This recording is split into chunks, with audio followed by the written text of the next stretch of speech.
মানে আমার এইটো রাস্তাটো একদম বহুতী বাজারের পে একদম মানে হোলমারি বলে কয় জায়গাটার নাম। এই রাস্তাটো তার মানে আমার বহুত মানুষ আপ ডাউন করে থাকে এইটো রাস্তাত, গাড়ি ঘোড়া একদম মানে বহুত মানুষ আপ ডাউন করে থাকে এইটো রাস্তাত। করে থাকাতে তার মানে বহুতরে মাটি মাটি রাস্তাখন আহিছে, কিন্তু আহার পিছত তার মানে কাঁচামালি তাইবরে হিদি মানে তার মাটির সাইডে রাস্তাটা গৈছে যাওয়ার কারণে তাই মানে সেই রাস্তাটা নেদে বলে জিসিবি লৈ আহি কেনে আমি মানুহগিলা গাঁৱৰ হয়তো পুৰুষ মানুহগিলা ঘৰত এটাও নাছিলো, নাথাকাৰ উদ্দেশ্যতে তাই মানে জিসিবি লাগাই কেনে মাটিখিনি জিসিবি দি উঠাই লৈ যাই আছে গুন্ডামি কৰি। ঠাইখিনিৰ নাম কি আছিল, ক'লৈ গৈছে ৰাস্তাটো? এইটো ৰাস্তাটো গৈছে তাৰ মানে একদম হোলমাৰি ভাটিপাৰা বুলি কয়। হয়। কিমান কিলোমিটাৰ ৰাস্তা? মোটামুটি ইয়াৰ পৰা 4 কিলোমিটাৰ মান হ'ব। ৰাস্তাটো নতুন না পুৰণা? ৰাস্তাটো পুৰণা।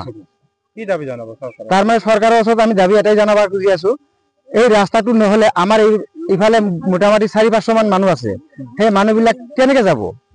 ৰাস্তা নহলেতো যাব নোৱাৰিম। আমাক ৰাস্তাটো চৰকাৰৰ ওচৰত মানে এটাই দাবী জনাইছো, এই ৰাস্তাটো মোক লাগে আর কি। আমার হয় দিছো, কাঁচামালির নামত যদি ইজাহারটা দিছো, কিন্তু ইজাহার দিবা গেছো আমি, যাওয়ার পিছতো মানে ওসি সারে কৈছে যে আপনালোকে ইজাহার দি যাও, তার পিছত মাটিয়াত যাবা দিছে।